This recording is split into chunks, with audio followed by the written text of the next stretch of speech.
To those of you who all have joined in, there's lots of people coming into the waiting room. I keep letting you in.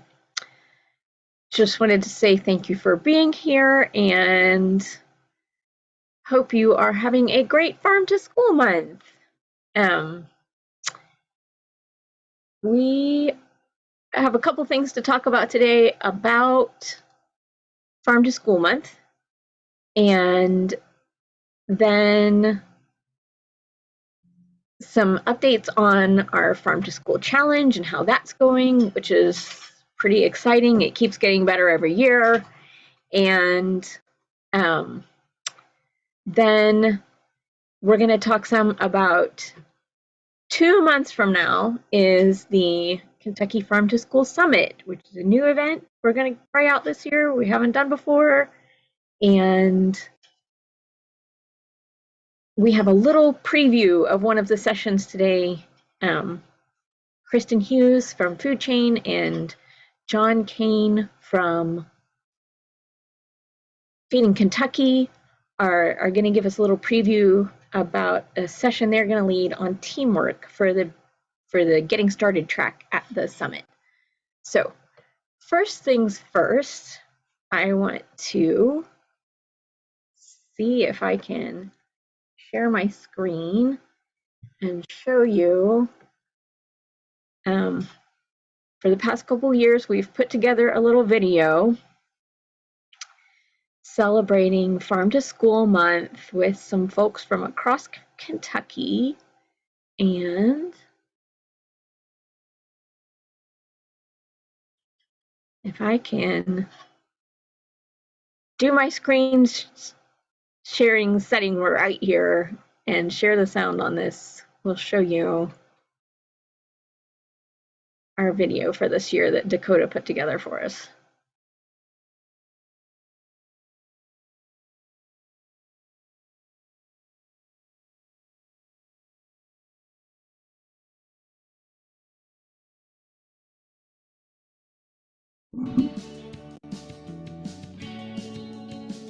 Happy Farm to School Month from Sherman Elementary. We are so excited to be starting Farm to School in October. This year, I'm looking forward to taking my kids to Evans Orchard in Cidermouth. Last year,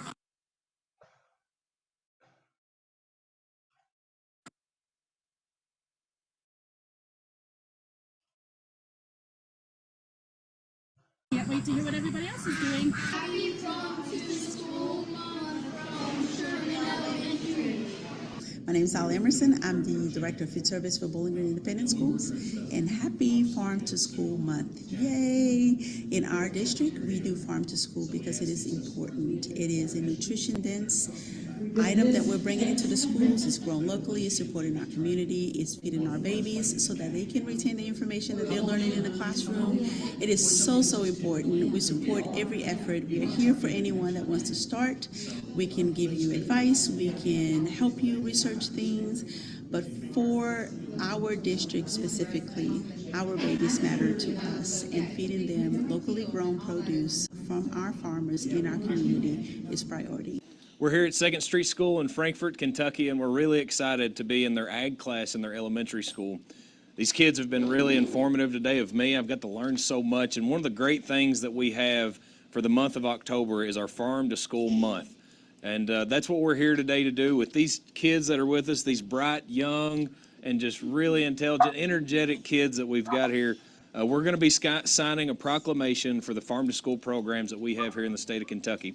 And so, whereas Farm to School programs across the Commonwealth are helping students access healthy, local sourced food, and whereas students who eat healthy foods are more likely to grow up to be healthy and strong and successful, and whereas Kentucky producers are participating in Farm to School programs at an ever-increasing rate and are uniquely positioned to do even more, and whereas Farm to School enriches the connection between Kentucky students, the food that feeds them, and the farmers that grew it, by encouraging local food purchasing.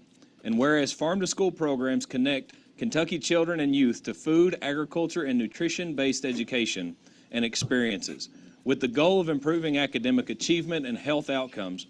And whereas Farm to School efforts support healthy students, healthy farms, and healthy communities, During this month, we show support and appreciation of our local food and farming heroes and celebrate Farm to School Month. Now, therefore, I, Jonathan Shell, Commissioner of Agriculture of the Commonwealth of Kentucky, do here proclaim October 24th in Kentucky to be observed as Farm to School Month.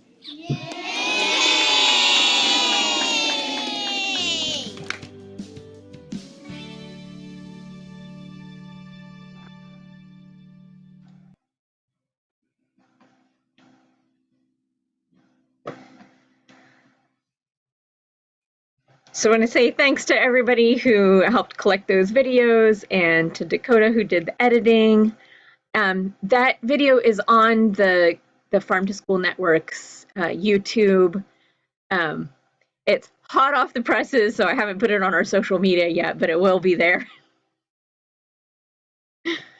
And thanks to Danny for working with the commissioner's office on getting that official proclamation made.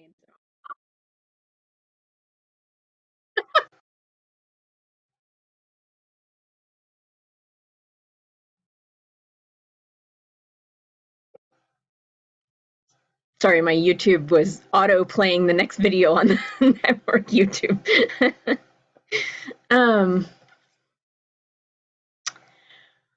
Yeah, so more thanks to our friends at Kentucky Horticulture Council. I want to show you an update on the Farm to School Challenge. We have, I don't know, how many groups is it now, Dakota, registered? I haven't looked today. I will find that out right now. I didn't write the exact number. Okay, it was 130 last time I checked, which is more than we've ever had sign up before. So really excited to have that level of participation. It's all, as in previous years, it's all grade levels from early childcare and daycare centers and preschool, kindergarten, all the way up through high school, and a whole variety of different kinds of staff people who have signed up their classrooms or schools to participate. Lots of classroom teachers, of course, but also librarians, special ed teachers, STEM labs, Frisk staff. So lots of different levels of participation, cafeteria managers. Okay, so thank you, Dakota. It's 134 now entries into the challenge. I got a question earlier today about whether, or maybe that was yesterday, about whether schools can still sign up. And yes, they can sign up all the way into October as long as they do their 3 activities. And a lot of these are things that schools are going to be doing anyway at this time of year. So yeah, signups can go right on it up until the end of October. And the completion form is already distributed to everyone who signed up. So we're going to start getting those stories back in about what kids are up to. Now I want to show you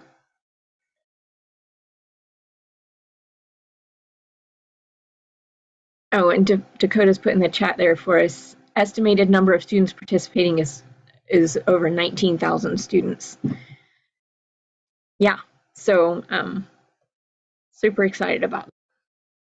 So now I want to show you a map that Dakota has worked on for us.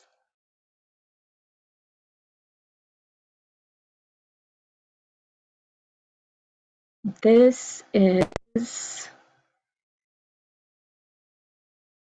showing the spread of who's registered and across the state and what kind of groups they are. So we have the blue little house with a flag on the top is a whole public school or multiple classrooms in a public school. The green little people walking together, those dots are showing a single classroom in a public school. the kind of raspberry colored, looks like a crayon or a pencil tip on coloring on paper. Those are a whole private school or multiple classrooms in a private school. And then the purple open book symbol showing single classroom in a private school. And then the orange ones are showing homeschool cooperatives. And the little yellow houses are showing a single homeschool family. So most of our programs are really designed for either public or private school settings, but this Farm to School Challenge is something that seemed very applicable for homeschool families to participate in also. So for last year, for the first time, we also did a prize drawing for the homeschool families among us who were participating. So it's a great spread across the state this year. And thanks again to Dakota for putting this map together for us. It's interactive, so if you want to look at this in more detail, we can put it in the chat for you, and you can like click on and off if you just only want to see the public schools or the private schools. You can do that, or you can get information by clicking on the dots, and it'll tell you what group it is that's signed up there. So if you want to see what's going on near you, you could do that. Oh, Dakota's already got the link to the map in there. I'm already hunting down the schools that we work with that are not signed up. I'm gonna make them sign up. So it works that way too. So you can see who's signed up that's near you. You can see who's not signed up and tell them to get signed up. Lots of participation in Fayette County, of course. I'm getting ready to send an email out to all the food service directors about Farm to School. I was waiting until after the meeting today, so can I include the link to the video in that? Oh yeah, of course. Okay, and then I'll include a link to the map as well. Is that okay, Dakota? Okay. Yeah, sure thing.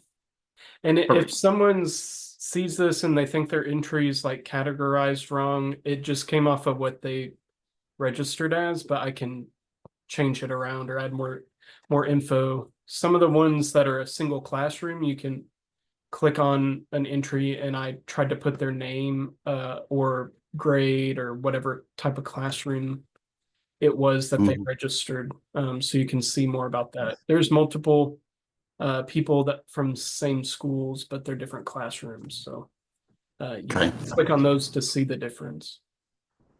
And if you get the Feeding Kentucky newsletter, the Kentucky Kids Eat section is all about going local, farm to school this month. So I wrote an article about why we support it, and then I think the Buckhorn highlight is going to be part of that with Ted Johnson as the farmer. So we're going to actually do a social media post. We already did a social media post about Ted Johnson, so we're making that connection between farm to school with our media. Thank you. The network is all about networking all of these things. So yeah, we want everything we do to be shared wherever you think it would be useful. So yeah, perfect, wonderful. I think we actually already sent it through the No Kid Hungry Kentucky newsletter at the end of September, so it went out through there too.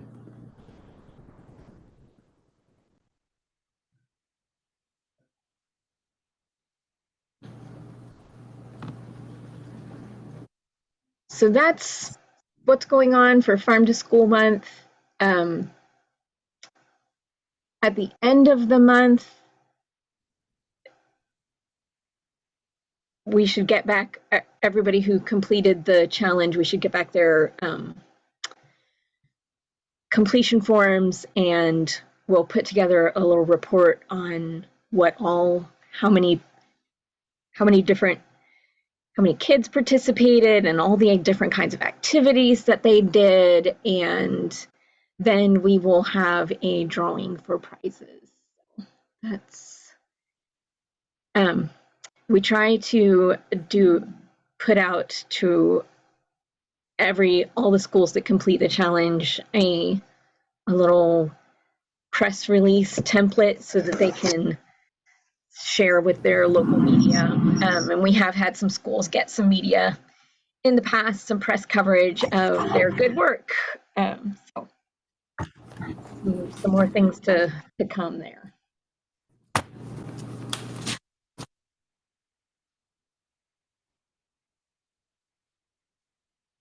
Let's see. So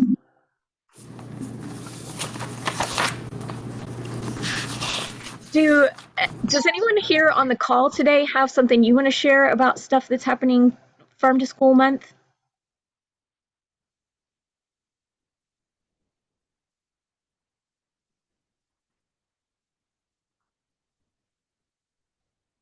I can share something that just kind of happened without a plan.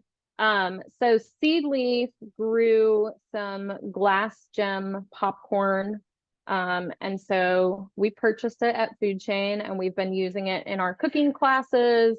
So yesterday I was with students from Cardinal Valley Elementary, where they got to experience like how you take it off the cob and then cooking it on the stovetop. We're using it with a bunch of other middle schools and elementary schools the rest of this week, and then also sending it home. So we do a meal delivery program where there are lots of kids in the households that we deliver to. So we're sending it home along with kind of recipe and information about where this popcorn has come from, so that everyone can kind of get a taste and a look of, you know, what it looks like and how it pops.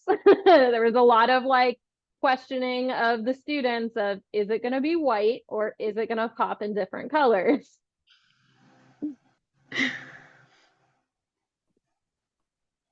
And then the food corps members here in Fayette County they purchased the sorghum cane, and so they're going to do some sorghum with students in the schools that they are working at, so that they can just get that experience and, you know, run it through the mill. And yeah, some other stuff that happens agriculturally that they are not exposed to being in an urban environment. Very cool. I've never made sorghum before. They're going to be ahead of me in that.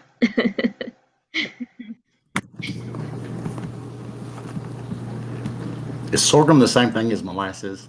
No. No. Okay.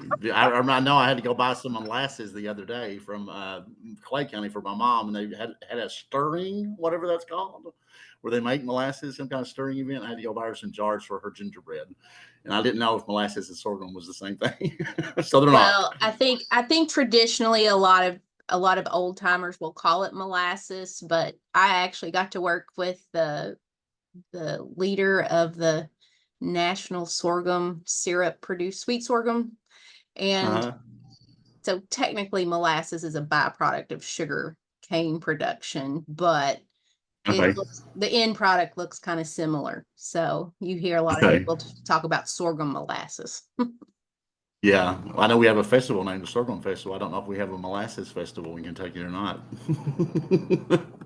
I came on to ask Kristen if she was using that new curriculum that UK put out, because it's like the very first one was about popcorn. I've been trying to read through it.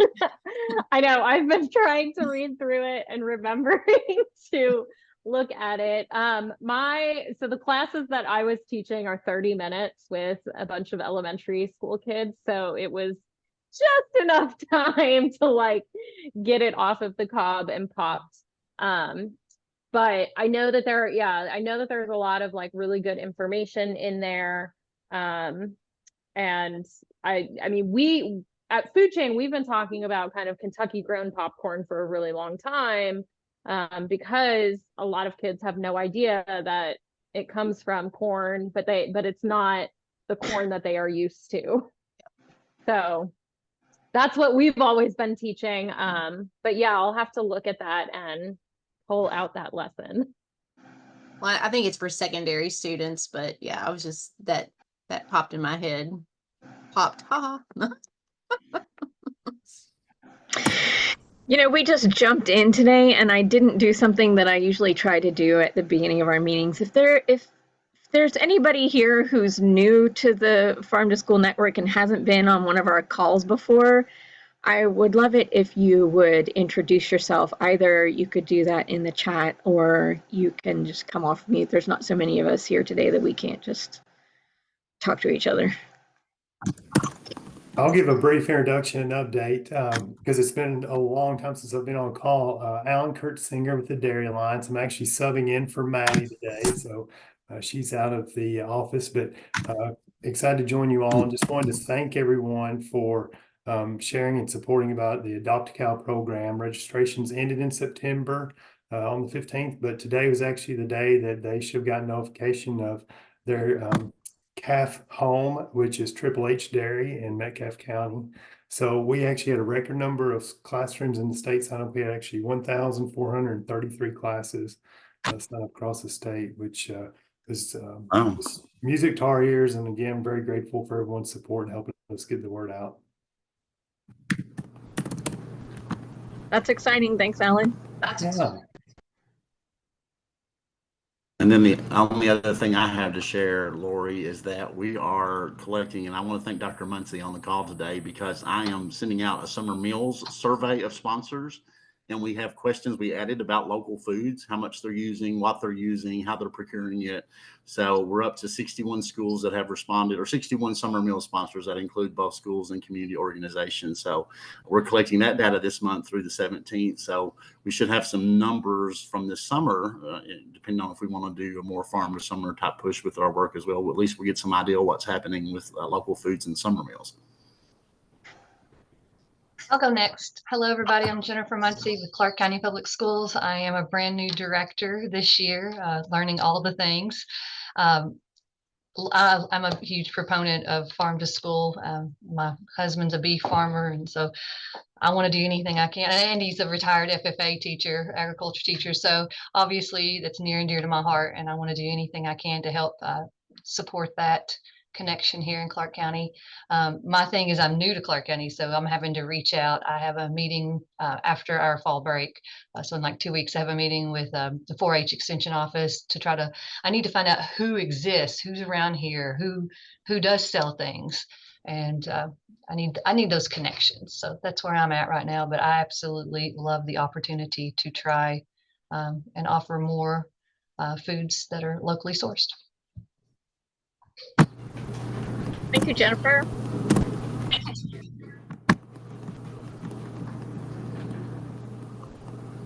I'm not new to the group, but I haven't been on in a while. But Jennifer Elwell with the Kentucky Agriculture and Environment in the Classroom. I know we try to share as much as your stuff as we possibly can. I don't think there's enough people that know about you all yet. So I've been trying to promote it that way as well, because I see it as a real success story of true collaboration among many organizations. So, and, you know, coming at it from different directions. So I love that for sure. One thing, I saw Dakota's map and I'm like, hey, I just sent one of my staff members a project of getting all the like agriculture day events on a map to see where, you know, everybody is kind of doing something education wise, because I keep seeing them on Facebook. So many school systems are doing things for agriculture education. So I think that would be a great visual to have as well. In addition, I love that map. So I'm going to check that out for sure.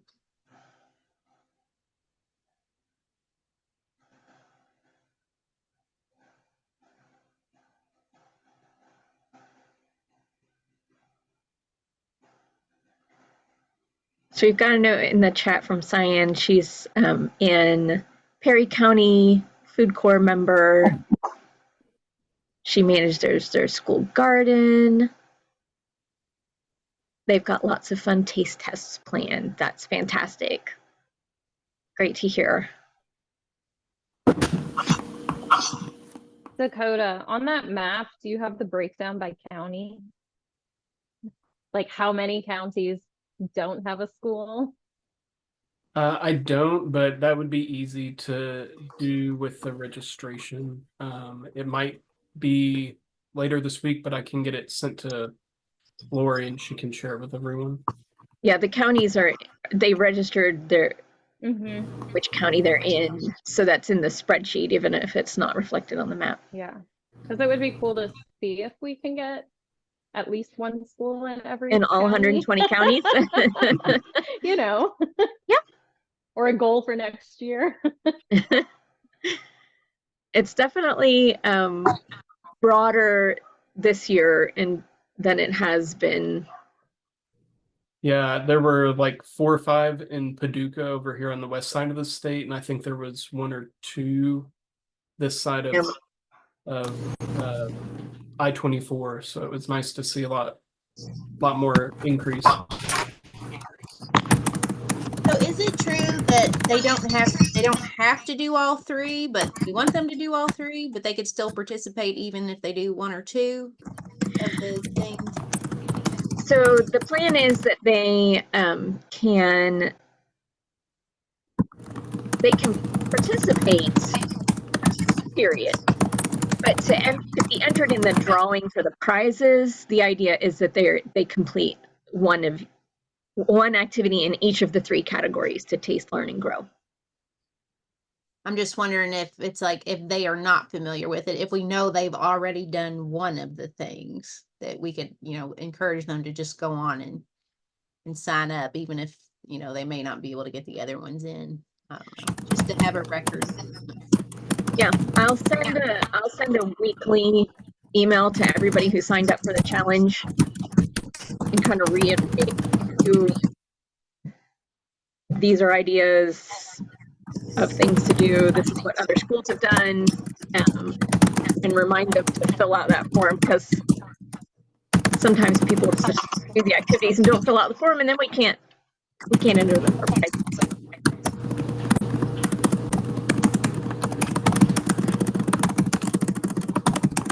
Hey, John. Yes. Can you mute yourself? Your keyboard is. Yeah, I'm typing too fast.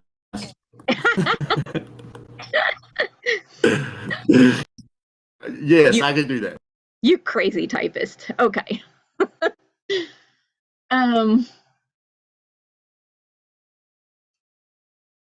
So moving on from Farm to School Month, I want to talk a little bit about 2 months from now. We have the Kentucky Farm to School Summit happening Wednesday, December 4th in Elizabethtown. The agenda is really coming together for that. I'm excited about the agenda. And registration should be open this week. So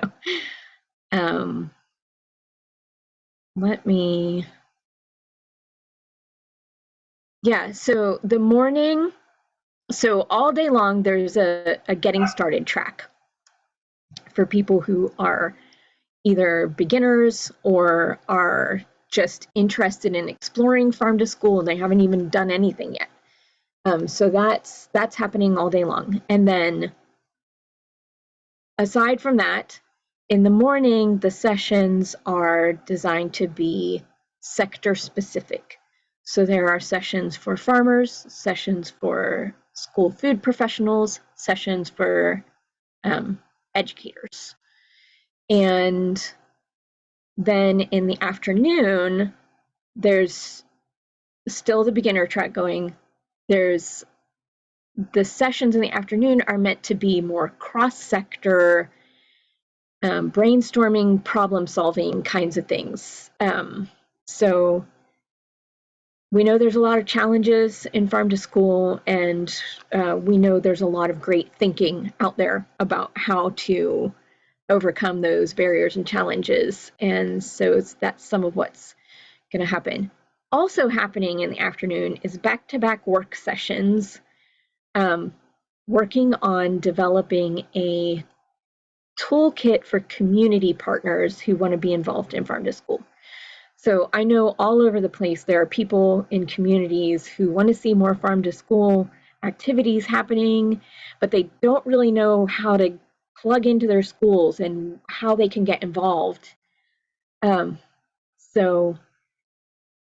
these back-to-back work sessions on the afternoon of the summit are going to be for the purpose of developing a toolkit for community partners so they can know how schools work, who they need to talk to, who are the right people they need to talk to in a school to make certain things happen, and also to know like who are other people in the community who can support their efforts. What can the extension office bring to farm to school? What can the health department offer? So the farmers market can be a great partner in farm to school. So those are some of the things that we're going to be working on in that work session. I'm super excited. Just confirmed yesterday, our keynote speaker for at lunchtime is going to be farmer Michelle Howell from Need More Acres Farm. Michelle and her husband Nathan have been full-time farmers for about 20 years now. They started out in farm to school work selling watermelons to their local school and have taken farm to school places where no other Kentucky farmer has taken farm to school, including that Michelle is the only Kentucky farmer to have ever received a USDA farm to school grant. And she got that for her work with the high school co-op, where they were having high school students come out and do co-op work at their farm. So lots of other things too, that she's just a groundbreaker and a phenomenal figure in bringing together community partners to make great things happen for her community. So really excited that we've got Michelle. She was enthusiastic about doing our keynote.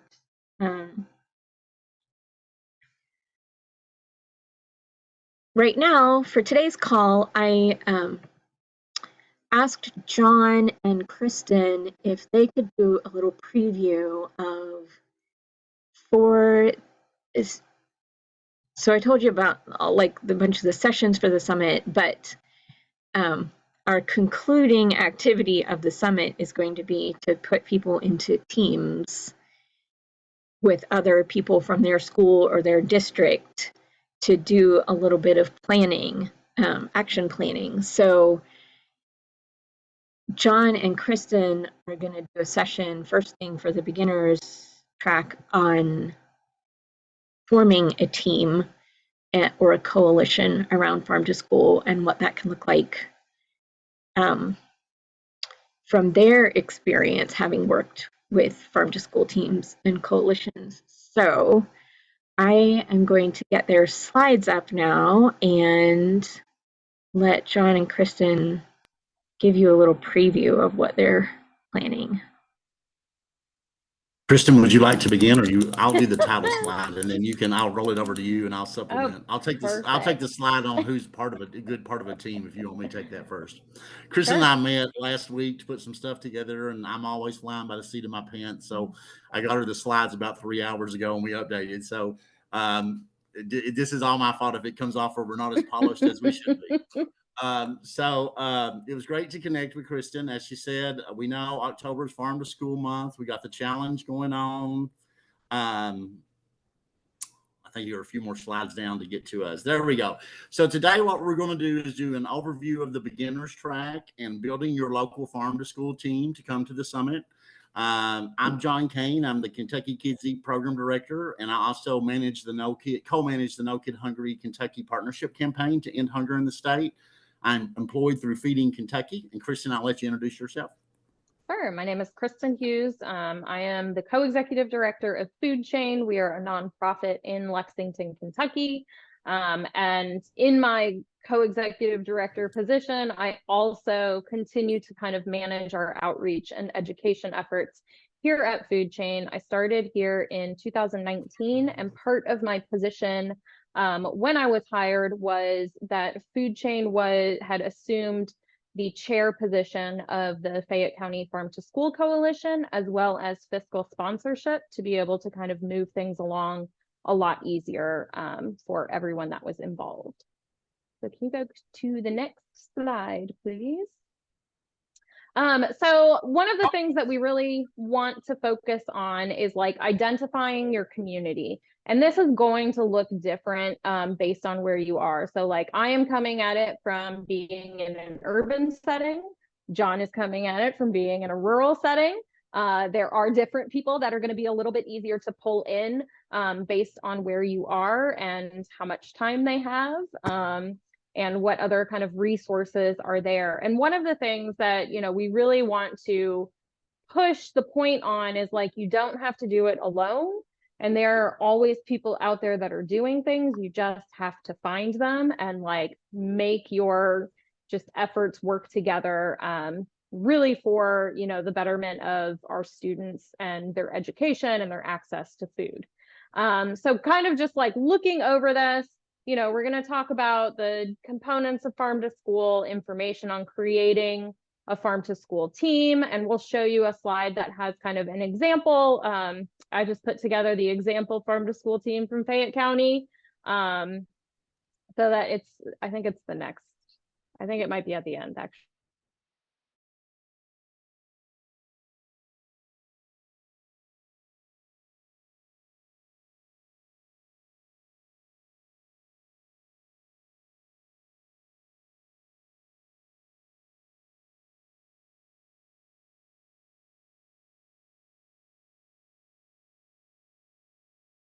And in my intro, to kind of validate where I'm at with farm to school, I have experience in Perry and Breathitt County creating some farm to school task force. And then I was also, through my involvement with Action for Healthy Kids, I served on the board of advisors of the National Farm to School Network for a couple of years, representing the Southeast U.S. on that. So I've got some experience other than fighting hunger with that. If you'll go back to, I think there was 2 more bullet points we had on the intent of the session, and goal setting, and then resources and grants are the other thing, because we know folks are going to be looking for opportunities to support what they're doing. Okay, next slide, Lori. We didn't put them in order. So we'll get back to the sample goals. Next slide, Lori. Sorry, you all. We had too much fun chatting and we had way so. too much fun chatting. Yeah. We should have got a little bit more work done. But anyway, but no, it's good. It's good. I always love to connect with people I don't know. So this was the first time Krista and I had also spoken. So we had to get to know one another on the call as well as plan this. So from the standpoint, I'm going to talk about from a rural standpoint. So we know in every county in Kentucky, you have certain folks that are going to be in that county regardless. And that is a school system. That is your cooperative extension office. There is a health department there. And then usually, and I forgot to put the libraries on there, but libraries can be a good partner in terms of feeding local kids, particularly through summer meals. So if you're thinking about, if you're brand new to the farm to school effort and you're thinking, gosh, if I'm a school nutrition director, how do I get started? And I think Dr. Muncie kind of elaborate, who are the people locally that could be of aid to me? That I think this would be a prime example of thinking about Clark County. You know, who in Clark County would be able to help with the farm to school movement, and then who would be able to be engaged to be part of the Farm to School Summit. So naturally, depending on what core components of Farm to School you're working on, if you're thinking about local foods in federal child nutrition programs, you have schools and usually a summer feeding, maybe an after-school program with the CACFP. But generally in Kentucky, the vast majority of folks who are feeding our children are school districts. So you would certainly want to be able to engage your local school nutrition director, if you're not one yourself, to see if they'd be interested in coming to our summit. If you have a champion principal, for example, when I worked in Perry County, we had the principal of the Perry County Central High School was very interested in farm to school. It happened his wife was also the health education director at the health department. So they, had a little persuasion there to get involved. But we had a champion administrator that was interested that came to a prior event around a grant opportunity we had. So if you have a champion school administrator, a school board member, a principal, a superintendent, or someone in the central office that's really passionate about locally grown foods in feeding programs for kids, that might be someone to engage around. In terms of teachers, if you're planning to do, the education or the classroom component of Farm to School, you want to be thinking now who would deliver or use a curriculum around Farm to School. So a lot of times it may be a classroom teacher in your elementary schools or middle schools. It could be a science teacher at the middle school level or an ag teacher at the high school level. Figuring out what's happening with your local classroom around agriculture and nutrition education will help you identify folks. A lot of times we have FFA groups that the ag teachers or other teachers are responsible at the student level that you may want to think about who is your FFA sponsor in the area. We've had a lot of, I can remember vividly a shift with Breathitt County where they were doing plants in their greenhouse to maybe doing some vegetables instead to grow to support their FFA team. So they may be interested. Cooperative extension, there's so many agents that could tie into this. You have your natural and agricultural resources, you have your 4-H agents, family consumer science could also tie into this. So just engaging with your cooperative extension office would be a good bet to find someone who may want to come with you. Your local health department, of course, the health department is going to be inspecting kitchens if you're planning to do, serve food. They're in there inspecting, and the environmentalists are inspecting the kitchens. But you also have health education and health promotion that includes some nutrition education within health departments. So you may want to reach out to find your health promotion team or your health education team at your local health department. Most communities have somebody that's championing a local food effort or a local food movement. So you're going to have advocates in your community that are maybe leading a community garden or pushing for local foods and restaurants. I notice a lot of communities in rural Kentucky are doing a real local effort. So identifying who those folks are, maybe an extended invitation to them to help with getting local foods into your school meals. Parents, oftentimes, if you have a champion parent, if you're wanting to do more that you can't get done yourself, get a parent involved to the school board, and you can fire up a group to be engaged with that. So if you have parents that are passionate about local food, try to find those. Those would be ideal to attend. Of course, we can't do this without our farmers and our producers. So if you have a farmer in your county that perhaps you're wanting to, maybe they have a product that you're wanting to really bring into as a goal, bring in their product first to see if you can make that work. Find that farmer and see if they would be interested in coming. And then, of course, students. You can have real student champions that take a lead on this effort that can really be the catalyst to get things moving around Farm to School. Now, we're not saying you need to bring everybody on this list as your team to the summit. These are just some ideals to get folks there that can help you when the summit's over to go back to put Farm to School in action. So, if you're able to engage another person to come with you, yes, that's fine. If you're able to engage 5 of them, sure. What we're just wanting to do is you to be thinking about what is it going to take at the local level to develop that core team that can move Farm to School forward, because that core team is who we're wanting to be part of our summit to get the information, because, more sets of eyes and more sets of ears hearing the information and seeing it will help you remember and get back to implementation when you get back into the field. That's from the rural perspective. Now, Kristen, from the urban perspective of who your team may be. Yeah, Lori, if you want to go to the next slide. So I put together, this is when our Farm to School coalition in Fayette County was really big and very involved, and we were holding lots and lots of meetings. Things have definitely changed since the pandemic. We went on pause, and it's been really hard to kind of build it back up. But we had representatives from child nutrition who were very involved, the sustainability coordinator for the district, and somebody from the health and wellness team, as well as ag teachers within the biggest school district here were a part of that. We were also hosting meetings at our local ag science school. So that also helped to make this something that is going to happen in the schools. We also invited other nonprofits who are doing similar work and who are already working with the school, because all of the efforts that they are doing, Seedleaf does a lot of school gardens, and that counts towards Farm to School. And so we can really track it better if we are all working together of what the impact is, but also be able to train other people that are a part of your coalition. Our local health department, as John mentioned, there are health educators. they were probably one of the most involved because they have so many hours of education that they have to provide to the community, and they are looking for opportunities to be able to do that. And tapping into a farm to school team that is established will really help them to get those hours. We also had Fayette County and UK Extension agents very involved. At one point, we were looking at, even if it is like an extension agent that's not necessarily based in your county, they have lots of like research and data that they have done and different projects that could then, John, you're typing. Sorry. So there's I was like gonna lots put of some research directory projects. contact list in the chat box.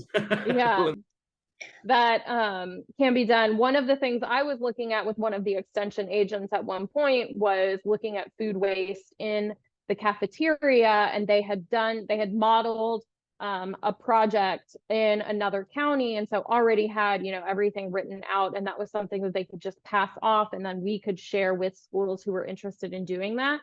We also had Farm Bureau was very involved in our farm to school team. One of the things that Farm Bureau does every year in Kentucky is they do like put out an ag appropriate book of the year that they promote. And so they worked to get these books into a lot of the schools that wouldn't have otherwise kind of had these kinds of books. And then we also involved the university. So looking at whatever university is closest. Even UK has students like all over the state who are willing to get involved. And we had lots of volunteers that came from the Department of Dietetics and Human Nutrition, helping in school gardens, helping with taste tests, helping with cooking classes. And then finally, the Lexington Farmers Market. As John mentioned, and Lori also mentioned, the farmers market is a wealth of knowledge. One of the big partnerships that our farm to school team has done with the Lexington Farmers Market is the rolling out of the Power of Produce Kids Club during the summer. It is a farm to school effort. And so all of the folks that are listed here as part of the team, a lot of them participated in volunteering during the summer to make sure that this program happened. It was a way that we could continue ag education at the farmers market and give kids purchasing power. So while they're learning in school about ag, they can then come to the farmers market. There is something for them to do. There's an activity to get involved in. And then there's money that they can go and choose what they want to spend. And then part of my position, because I came from teaching in private school, is I had, you know, the Catholic diocese behind me. So I kind of brought all these people with me and said, hey, there's already this established Fayette County Farm to School Coalition. It's not just for the public schools. So let's get everybody involved and really highlight everything that you are doing as well. And then Lori, if you could go back 2 slides really quickly. While she goes back to the slides, I just wanted to share, I dropped like contact lists for the health departments and extension offices in the box for you. And then I just want to mention in Perry County, for example, rural, we like food corps, we didn't have back in the day when I was doing the farm to school effort or leading it in Perry. But now that would be someone that has come into the county that you'd want to engage as part of your farm to school team. So just make sure you do a good kind of overview of your community to figure out who your players are.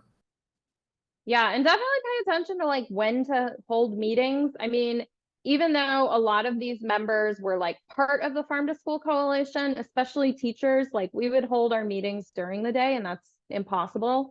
And then even after school, especially ag teachers are usually very involved in other things after school with FFA programs.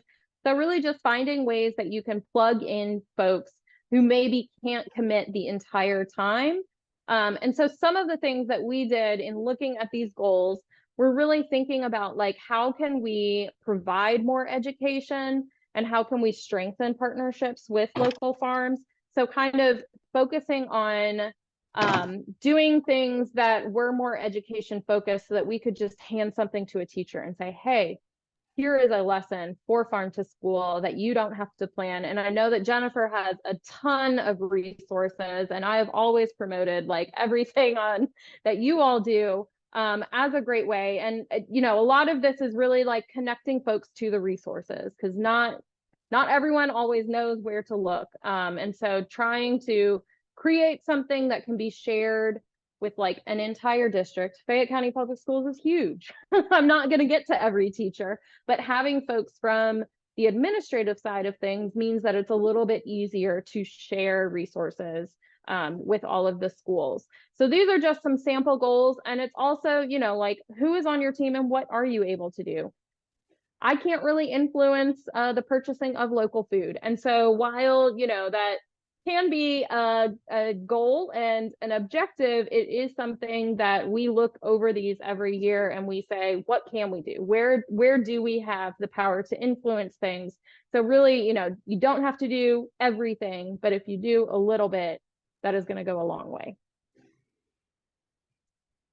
And of course, when you do buy local, I was reading in preparation of the news article that for every dollar spent, it's estimated like $2.16 gets developed in local economic development from buying local.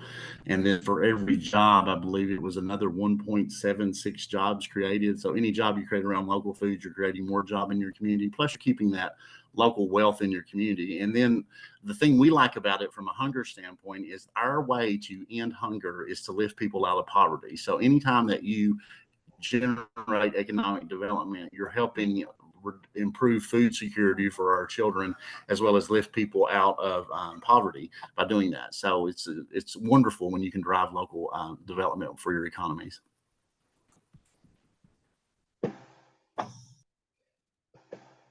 And that's the overview. Dun, dun, dun. Thanks, John and Kristen. Anybody have questions for John and Kristen about this team approach?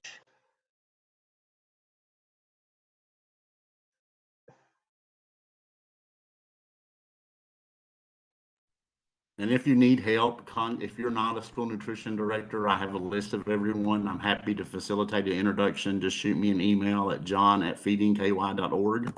I'll drop my email in the list, and I'll be happy to facilitate the introduction. And I generally know some players pretty much. If you need help just thinking about who would go on your team, happy to help you. Just send me an email.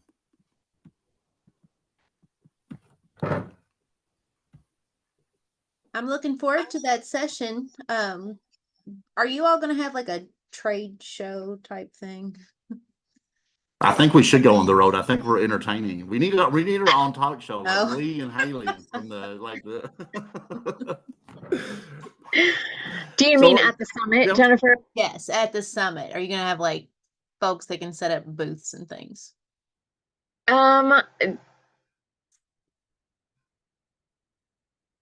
We may have a few sponsors, but not like a full-blown trade show. I know it's logistically, it's not fun.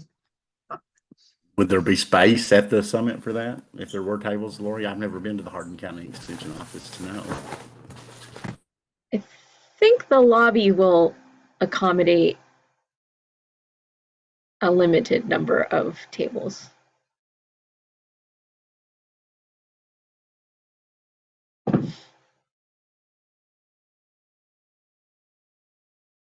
Yeah, so one last thing I want to plug before we end our call today.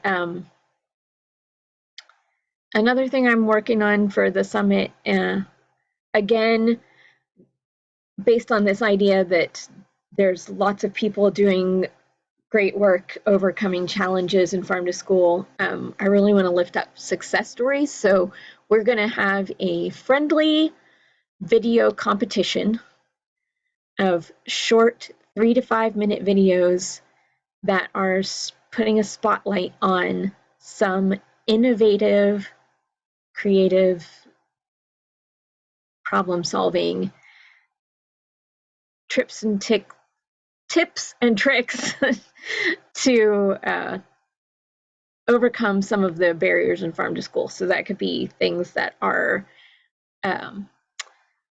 saving time, saving labor, unique partnerships, a special fundraiser, and that can be around the cafeteria, the classroom, or school garden, community involvement. So working on getting more information about out there about how to participate in that little competition. I just know there's all kinds of people doing clever things to make small successes, and I want to celebrate those and help everybody learn from each other. So one of the things that will happen at the summit is we're going to show those videos and vote on a People's Choice Award, and there will be a prize for that. So yeah, watch for the summit registration to come open probably later this week, and more information about the Innovation Spotlight video competition. Are we going to put that innovation video on our webpage, like something to share, to post about that contest? Yep. Okay, good. All right. Because I was just going to wait to reshare it. All right.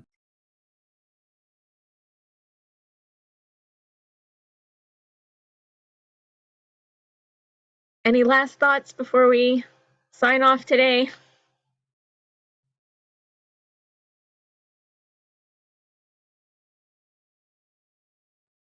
Well, thank you all for joining in today.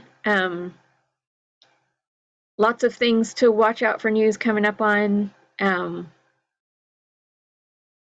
We've got the end of the challenge coming up, registration opening for the Farm to School Summit, innovation spotlights to do. Yeah, lots of things going on.